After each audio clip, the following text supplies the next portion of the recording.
So I want to put a disclaimer. This is a little bit of a messy review. I tried my best to clean it up as much as possible, but what you got to keep in mind is I didn't sleep at night at all. So I do fully and wholly apologize for that. I will be trying to put something out better quality for the next review as best I can whenever I can. But yeah, just a heads up. There was no way around it. I had to get around this. I needed something to watch today. So love you all.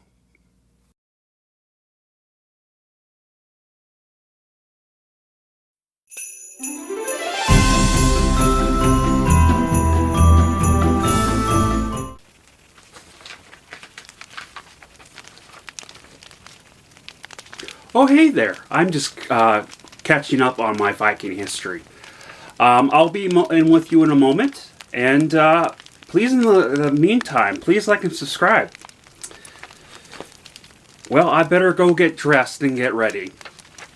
See you there.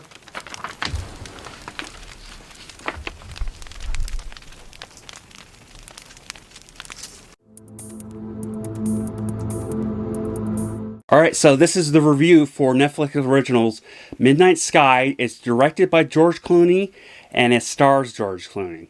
The plot of it is it's 2049.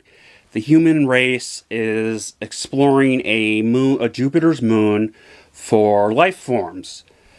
So they send a space station slash space shuttle out to investigate it and test the air, the water and air and all that stuff for life. While they're doing that, though, the Earth, because of pollution, is dying because of toxic air, and you can see it from space at one point.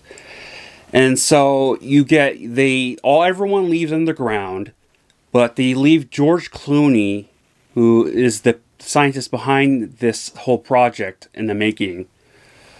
And he is dying from, they didn't specifically say, but it's blood transfusions he has to have constantly. So I'm assuming it is kidney failure, obviously, or maybe blood cancer. I don't know. I don't really know about that stuff, but that's what I'm getting it from it. So, but again, they don't explain.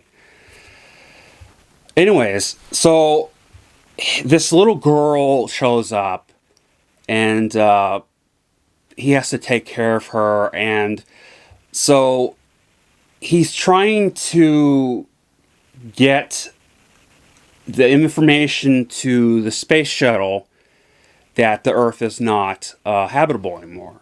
So him and the girl, who, by the way, later on, the girl is fake, is his figment of his imagination.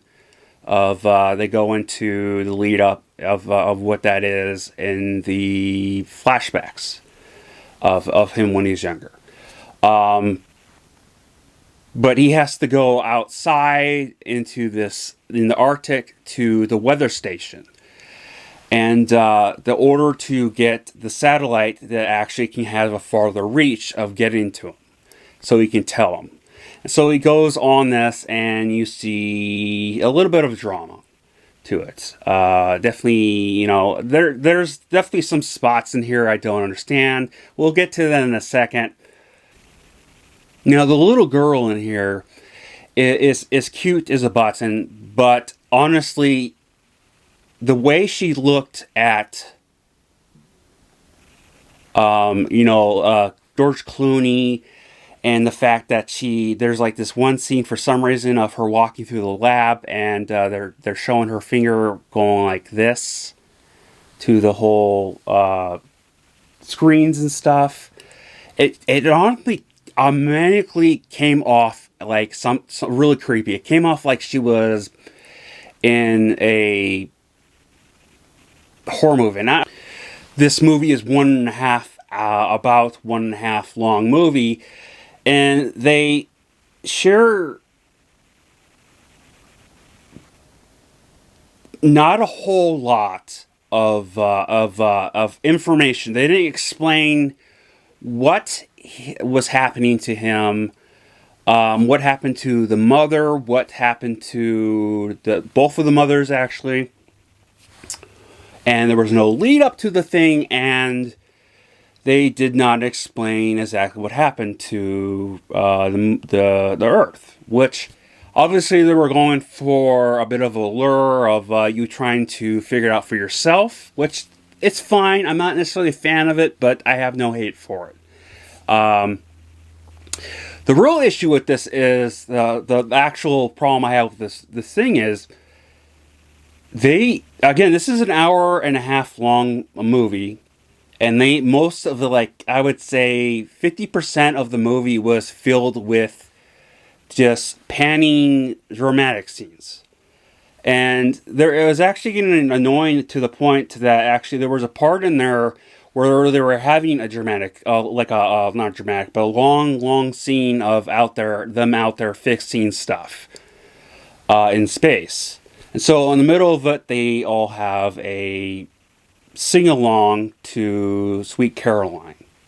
I don't hate the song, but I was actually pretty annoyed at that point. To the point I literally almost shouted at the TV, "Move on already!" And they do a lot of this to it, just stretching a lot of this dramaticness out of the shots to it. It felt fully like fillers. Um,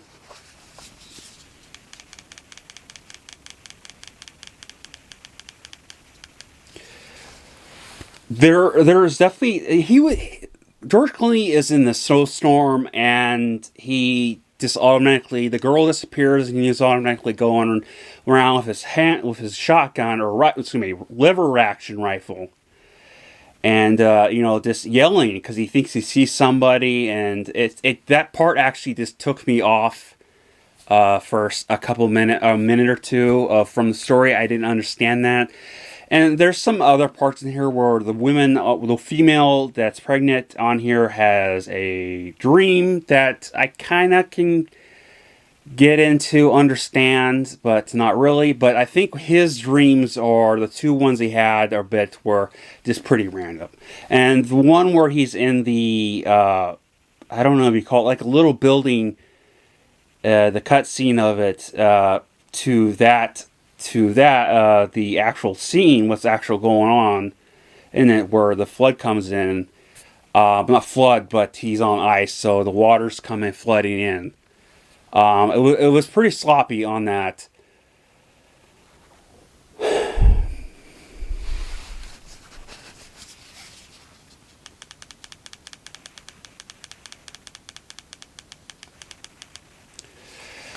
I will admit it is a very beautiful movie. The CGI is top notch. It's definitely on the top notch of with the space and everything, with the graphics and stuff. As that movie with what's her face from Congeniality. I pronounced that wrong. I never could pronounce the name of it, but it's that comedy with Sandra Bullock is what it is. I believe it is. And George Clooney in the space one. I forgot what it's called. Open Space or something. It's definitely up there. It's very beautiful, no doubt. And the shots were definitely beautiful, but again, they were just drawn the hell out. And I will admit that the end scene of this was definitely emotional, how they did it. It was really good, and I got a little bit emotional. It was very depressing. But they ruined it when they went to the credit scene. So they immediately went to the two people that are last on there on the ship, and they make a comment and a little bit of joke, and then the whole picture just stands on them, and they start doing stuff, and you can't hear what they're saying, and the credits are going up. They flat out ruined that whole moment there. I would have definitely give this a higher, a one step more up of a rating if they didn't do that, because that was definitely good. Wasn't good to do that. I honestly felt bored a lot of the time in this. It maybe it's one of those movies that definitely is cinematic and beautiful, and there's people that are going to like this movie for sure. Most likely older people, but maybe even young. For me, this wasn't for me. I definitely did not like this movie. I thought it was could have easily been better. They could have. The whole issue with this movie, when it comes down to it, is the panning shots that are dragged really out. They definitely use those as fillers.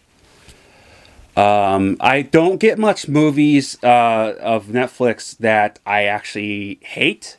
I either really like them or I really enjoy them. There's been a couple. Another stinker was a horror movie. I forgot what it's called. They were trying to. It looked like a very bad knockoff of Quiet Place, and that came out I think the same year or the year after. But it was pretty bad. And I'm not talking about the one with Sandra Bullock. I actually like that one. I might have to watch that again. I don't remember what it is, but I did a review on it. It was back when my stuff was crappy. But again, I didn't like this movie. I give this 2.5 out of 5 axes. I have it written down as 3 and 5, but I just now decided, if I'm being honest, it was a bad movie. It was the writing was the bad part. Everything else was good, but yeah. Please let me know in the comments below what you thought. I don't know when I'll have something out next. I'm going to be trying to do Wonder Woman. I don't know if I'm even in the mood anymore to do it. I heard good reviews about it from people who have seen it in Europe because it comes out earlier for some reason. Yeah, so yeah, I love you all, and I hope you're having a better day than I am. So, Skull,